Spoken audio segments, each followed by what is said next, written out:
بسم اللہ الرحمن الرحیم۔ بسم اللہ الرحمن الرحیم۔ یہ المختصر کا 19واں سبق ہے۔ پچھلے سبق میں ہم نے حمد کی تعریف پر بات کی تھی، اس میں کچھ باتیں ہم نے کی تھی۔ اللسان پر ایک تجرید کا جو علم بلاغت کا قاعدہ تھا اس پر بات کی تھی۔ تو الثناء باللسان کی شرط لگا کر حمد کو مقید کیا گیا زبان کے ساتھ، یعنی زبان سے تعریف کرنا۔ اس پر ایک سوال ہے کہ حمد کی تعریف میں چونکہ ثناء لسانی مطلوب ہے، یعنی زبان سے تعریف کرنا ہوتی ہے، اس میں تو یہ انہی افراد پر صادق آئے گی جو زبان سے سرزد ہو، یعنی جو حمد زبان سے کی جائے گی یہ اسی پر صادق آئے گی۔ حالانکہ یہ غلط ہے، کیونکہ اگر آپ زبان سے سرزد ہونے والی کو ہی حمد سمجھیں تو اس وقت حمد کے بہت سے ایسے افراد ہیں جو حمد ہونے کے باوجود ہم سے نکل جائیں گے، جیسے اللہ تبارک و تعالی نے اپنی ذات و صفات کی حمد فرمائی ہے۔ جیسے مثال کے طور پہ حدیث میں آتا ہے کہ انت کما اثنیت علی نفسک۔ اب اس سے سمجھ میں آ رہا ہے کہ اللہ تبارک و تعالی نے بھی تعریف فرمائی ہے، لیکن چونکہ یہ زبان سے واقع نہیں ہوئی تو لہذا حمد نہیں ہوئی، حالانکہ حمد ہے، حدیث میں آ رہا ہے۔ اسی طرح جمادات اور نباتات وغیرہ ہیں جو کہ ہر وقت اللہ تبارک و تعالی کی تعریف کرتے ہیں، جیسے قرآن میں بھی ہے کہ وَإِن مِّن شَيْءٍ إِلَّا يُسَبِّحُ بِحَمْدِهِ، تسبیح کرتی ہے، کوئی بھی شے ہوتی ہے کرتی ہے، لیکن لا تفقهون تسبیحهم، سمجھ نہیں سکتے تم۔ تو اب اس کو تسبیح کہا گیا ہے، حمد کہا گیا ہے، لیکن چونکہ وہ زبان سے نہیں ہے، زبان سے صادر نہیں ہو رہی، تو وہ بھی اس سے نکل جائے گی۔ اسی طرح فرشتے کی تعریف ہے، فرشتے کی جو تعریف کرتے ہیں تو وہاں پر بھی یہ زبان نہیں ہوتی، وہ بھی اس سے نکل جائے گی۔ تو کہنے کا مقصد یہ ہے کہ اگر آپ اللسان کی قید لگاتے ہیں، اور جو ماخوذ بھی ہے یہاں پر جیسا کہ پچھلی تقریر سے واضح ہے، تو اس صورت میں کئی ایک حمد کے افراد جو حمد کے افراد ہیں متفق علیہ وہ سب نکل جائیں گے، جیسے اللہ تبارک و تعالی کی ذات و صفات کی حمد ہے، یا ملائکہ کی حمد ہے، یا پھر جو ہے وہ نباتات اور جمادات کی حمد، یہ سب نکل جائیں گے، حالانکہ یہ حمد ہے۔ تو اس سوال کا جواب کئی وجہ سے دیا گیا ہے۔ کیا ثناء باللسان میں جو ہم تعریف کر رہے ہیں وہ ہماری مخلوق کی مراد ہے حمد، ہم مخلوق کی حمد مراد لے رہے ہیں، خالق کی باتیں نہیں ہوتی۔ دوسرا یہ ہے کہ اگر ہم بالفرض یہ تسلیم کر لیں کہ چلے حمد مطلق کی بات ہو رہی ہے، تو اب رہی بات کہ جو اللہ تبارک و تعالی کی جو صفات ہوتی ہے، ذات و صفات کی حمد جو ہوتی ہے، تو وہ حقیقتاً حمد نہیں ہوتی، بلکہ وہ اظہار صفات کمالیہ ہوتا ہے، جس کو مجازاً ہم سے تعبیر کرتے ہیں۔ وہ اصل میں کمالی صفات کا ظہور ہے، حمد نہیں ہے۔ یا پھر اگر ہم مانیں اس کو تو پھر مطلب یہ ہے کہ اس نے اپنی حمد بندوں کے زبان پہ پیدا فرمائی ہے، جیسے اثنیت علی نفسی کا جو آپ نے حوالہ دیا تو اس کا مطلب یہ ہے، جیسے حدیث شریف میں بھی آتا ہے کہ قال اللہ تعالی علی لسان عبدہ سمع اللہ لمن حمدہ، گویا کہ اللہ نے بندوں کی زبان پر جو تعریف فرمائی اپنی وہ ہے، یہ مراد ہے حدیث میں، لہذا زبان تو ہے اس میں، یعنی اپنے نفس اور صفات پر مخلوق سے صفت بیان فرمائی اپنی۔ یا پھر تیسرا اس کا مطلب یہ ہے کہ اگر چلے تعریف میں تعریف یہی مراد ہے کہ اللہ ہی کی تعریف ہو رہی ہے اور اللہ تبارک و تعالی ہی نے فرمائی ہے، تو اب مطلب یہ ہے کہ زبان سے قول مراد ہوگا مجازی طور پہ، اور اللہ تبارک و تعالی کی تعریف جو اس نے فرمائی ہے تو قول ہونے میں تو کوئی اشتباہ نہیں رہا۔ رہی بات زبان سے قول مراد لینے کی، تو چونکہ قول کا صدور ہوتا ہے، جو محل ہوتا ہے وہ زبان ہوتی ہے، اس لیے بناء علیہ زبان سے تعبیر فرما دیا اس کو۔ اور چوتھی بات یہ ہے دراصل یہاں پر زبان سے اعلیٰ اظہار مراد ہے، مصدر التعبیر جسے آپ کہتے ہیں، جہاں سے اظہار معافی ضمیر ہوتا ہے، تو مصدر التعبیر مراد ہے، اور زبان اسی معنی میں ہے، تو وہ تو اللہ تبارک و تعالی کے ہاں ہے ہی، اللہ تبارک و تعالی کی ہاں یہ تو درجہ تم پائی جاتی ہے۔ تو اللسان سے زبانی مراد ہے، اور اس کے یہ جوابات ہیں، اس کو ملحوظ خاطر رکھا جائے تو سوال وارد ہی نہیں ہوتا۔ پیچھے یہ بات ہم نے بیان کی تھی الحمد میں کہ وہ اختیاری یعنی قصد تعظیم بیان فرمائی ہے، تو اب اس پر ایک سوال وارد ہے. سوال یہ ہے کہ شارح رحمہ اللہ نے جو مطول میں شرح فرمائی ہے حمد کی، اس میں اور یہاں جو حمد کی شرح فرمائی ہے اس میں فرق ہے کہ شارح رحمہ اللہ نے وہاں پر علی الجمیل الاختیاری کی قید لگائی ہے، یہاں پر وہ قید ترک کر دی ہے اور اعلیٰ قصد تعظیم کی قید ذکر کی ہے. اس طرح ان دونوں تعریفوں میں جو مطول میں ہے اور جو یہاں پر ہے عموم خصوص من وجہن کی نسبت ہے. لہذا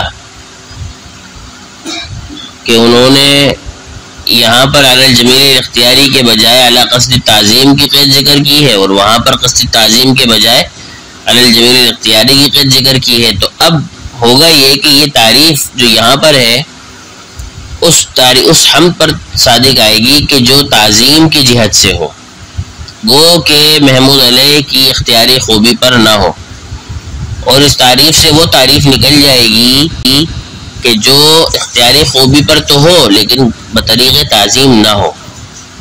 اب سوال یہ پیدا ہو رہا ہے کہ اگر حمد میں دونوں چیزیں معتبر ہیں کہ جہت تعظیم بھی معتبر ہے اور خوبی اختیاری ہونا بھی معتبر ہے، تو دونوں تعریفیں ایک ایک چیز پر مشتمل نہ ہونے کی وجہ سے غیر صحیح ہوں گی، حالانکہ دونوں ہی حمد ہیں. اور اگر علی جہت تعظیم اور علی الجمیل میں سے ایک ایک ضروری ہے تو مطول میں چونکہ ایک نہیں ہے ایک ہے، اور یہاں پر بھی ایک ہے ایک نہیں ہے، تو دونوں میں سے ایک درست ہوگی اور دوسری باطل ہوگی. تو لہٰذا شارح رحمہ اللہ نے یہ دونوں یہاں الگ الگ بیان کر کے یہ مسئلہ پیدا کیا ہے. تو اس کا جواب یہ ہے کہ دوسری تعریف ہی صحیح ہے کہ اختیاری خوبی پر ہونی چاہیے، یعنی کہ قصد تعظیم پر ہونی چاہیے.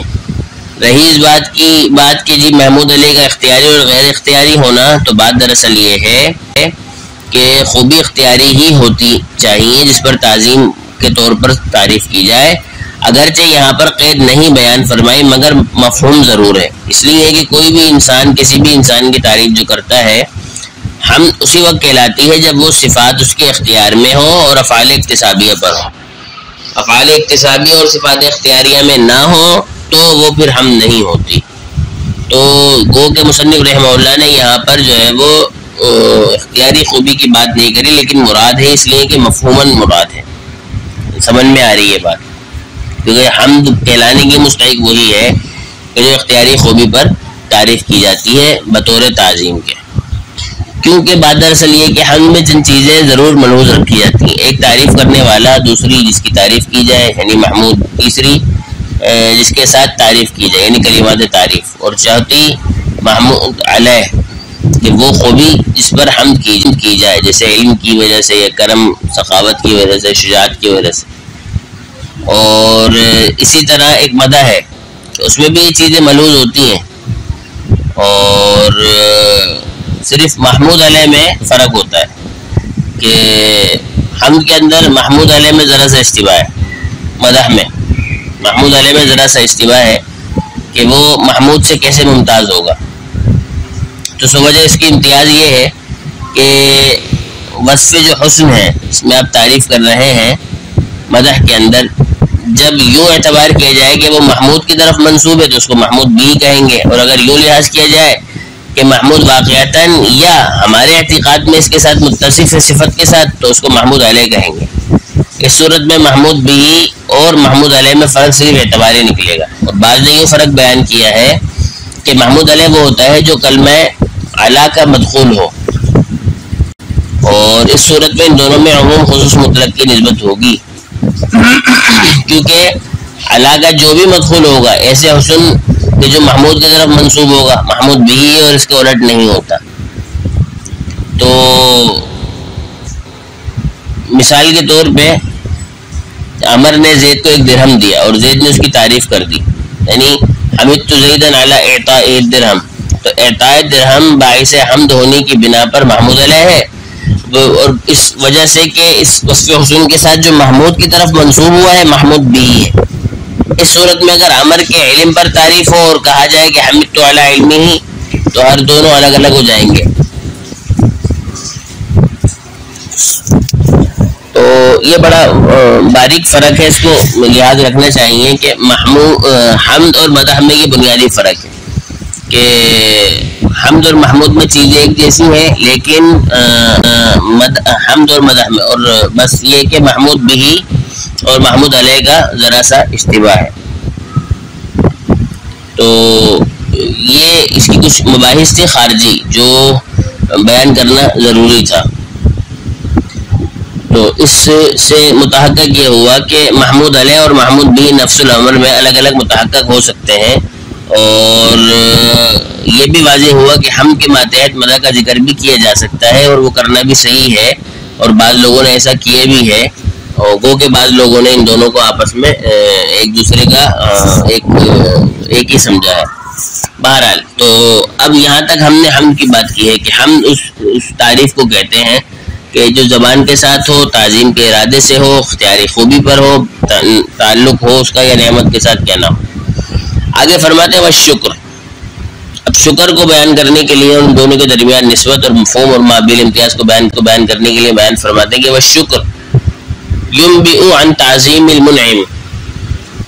یہ شکر کیا ہے؟ شکر ہے جو منعم کی تعظیم سے، منعم یعنی انعام کرنے والے کی عظمت کی خبر دیتا ہے، ایسا فعل کہ جس سے انعام کرنے والے کی تعظیم کا پتہ چلتا ہے، لکونہ منعما، اس کے انعام کرنے کی وجہ سے. حمد میں تو یہ تھا کہ نعمت ہو یا نہ ہو، لیکن شکر میں وہ فعل ہے کہ جو منعم کی تعظیم کی خبر دے گا، لکونہ منعما، اس کے انعام کرنے کی وجہ سے.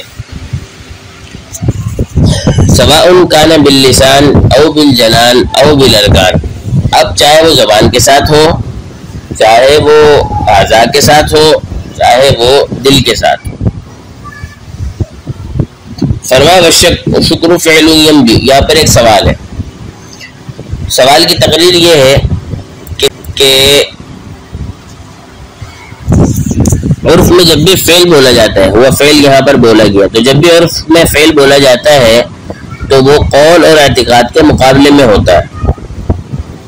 بس وہ فعل جو شکر کی تعریف میں ہے، یعنی کہ وہ شکر فعل، یہاں پر جو تعریف میں شکر یعنی کہ فعل ماخوذ ہے، تو وہ شکر خیالی کو اور شکر لسانی کو شامل نہ ہوا، کیونکہ شکر لسانی کو قول کہتے ہیں اور اعتقادی کو کیفیت نفسانیہ کہتے ہیں. اور سواء کان باللسان اور بالجنان سے جو تعمیم مفہوم ہوتی ہے، چونکہ وہ اسی تعریف پر مبنی ہے، لہذا وہ بھی فاسد ہو گئی. یعنی کہ وہ فعل کہہ کر مصنف رحمہ اللہ نے ایک مسئلہ پیدا کیا ہے. فعل کا مطلب ہوتا ہے کہ جو زبان اور خیال کے مقابلے میں ہوتا ہے. اب جو زبان اور خیال کے مقابلے میں ہوتا ہے، اور اس میں تو یہ مطلب ہوتا ہے فعل کا کام. اب کام جو ہوتا ہے نہ وہ زبان کی ایک بات ہوتی ہے اور نہ ہی وہ خیال کی بات ہوتی ہے. کام تو کام ہوتا ہے. مصنف رحمہ اللہ نے یہاں پر فعل کا ہے. اب آگے وہ کہہ رہے ہیں سواء کان باللسان او بالجنان او بالارکان. تو یہ تو گویا کہ خود مصنف رحمہ اللہ نے آگے اپنی بات ہی کاٹ دی، تو یہ تعریف بھی فاسد ہو گئی تعمیم کر کے. تو اس کا جواب یہ ہے کہ فعل سے مراد جو ہے وہ امر اور شان ہے، یعنی کہ امر و شان، جیسے قرآن میں انما امرہ اذا اراد شیئا. تو یہاں پر امر و شان مراد ہے، کیونکہ اہل لغت اپنی اصطلاح میں عموماً اس فعل کا اطلاق اسی پر کرتے ہیں، نہ کہ قول و اعتقاد کے مقابلے میں. اور یہ کہنا ہے کہ شکر اعتقادی تعظیم کا مشیر نہیں ہوتا، کیونکہ اگر شاکر کے لحاظ سے بات کی جائے کیسے تعظیم کا مشیر نہیں ہوتا، کیونکہ اگر شکر اعتقادی ہے، کوئی بندہ صرف اپنی سوچ میں کسی کا شکر ادا کر رہا ہے، تو اس صورت میں اگر تو شاکر کے لحاظ سے بات کی جائے تو یہ تو بے معنی سی بات ہے، اور اگر سامنے والے کے لحاظ سے بات کی جائے تو پھر یہ شکر اعتقادی نہیں رہے گا، کیونکہ اس کی ایک ہی صورت بنتی ہے کہ شاکر کے قول یا فعل سے اپنے معافی ضمیر کو مطلع کریں. اور ظاہر ہے کہ یہ اسی وقت ہوگا جب شکر اعتقادی نہ ہو، بلکہ اس وقت شکر قولی بنے گا یا فعلی بنے گا. تو یہ بات تو سمجھ میں آ گئی کہ ٹھیک ہے فعل سے مراد امر و شان ہے، لیکن پھر بھی جو ہے وہ شکر اعتقادی تو پھر بھی جو ہے وہ اس سے نکلا رہا. تو کہہ رہے کہ نہیں، یہ بات بھی نہیں ہے، اس لیے کہ ہماری مراد یہ ہے کہ جو منبی کی معرفت ہے وہ سامنے والے کی معرفت کے مفید ہو، یعنی وہ یہ جانتا ہو کہ میں اس کا شکر ادا کر رہا ہوں، بس اتنی سی بات کافی ہے. ضروری نہیں ہے کہ سامنے والے کو معلوم بھی ہو، اور سامنے والے کو معلوم نہ ہونا اس سے بھی کوئی فرق نہیں پڑتا. اصل بات یہ ہے کہ وہ فی الوجود شکر ہو. تو بہرحال فعل سے مراد جو ہے وہ عرفی فعل نہیں ہے کہ آپ کہیں گے جی قول و فعل کے قول و خیال کے مقابلے میں نہیں، بلکہ یہاں پر جو ہے وہ امر و شان کے بارے میں ہے کہ وہ شکر امر ینبئ، یعنی کہ ایک ایسا کام ہے جو منعم کی تعظیم کی خبر دیتا ہے اس کے منعم ہونے کی وجہ سے، خواہ وہ زبان کے ساتھ ہو، خواہ وہ اعضاء کے ساتھ ہو، یا پھر وہ دل کے ساتھ کیا جائے، خیال کے ساتھ کیا جائے. اور رہی بات اس سوال کی جو ابھی بیان ہوا کہ فعل مقابلے میں قول اور اعتقاد کیا آتا ہے، اور آگے سے خود تعریف فاسد ہو رہی ہے، تو کہتے ہیں نہیں، امر و شان کے مقابلے میں ہے. اور شکر جو قولی ہوتا ہے وہ امر مطلب وہ تو ہوتا ہی ہے، وہ بھی امر و شان ہی ہوتا ہے. رہی بات اعتقاد کی کہ اعتقاد تو پھر بھی نہیں ہوگا، تو کہتے ہیں جی صرف معرفت مراد ہے اور وہ مفید ہونی چاہیے. یہاں پر مفید ہے کہ سامنے والے کو معلوم نہ ہو تب بھی، لیکن اس کی جہالت عذر نہیں ہے، شکر رہے گا، شکر ہی کہلائے گا. تو حمد اور شکر میں یہاں تک مصنف رحمہ اللہ نے یہاں پر بات کی ہے. اس کے چند فوائد اور بھی ہیں جس کو ہم اگلے سبق میں مزید واضح کریں گے. اللہ تبارک و تعالی سے دعا ہے کہ وہ سمجھنے کی توفیق عطا فرمائے. وما توفیق الا باللہ.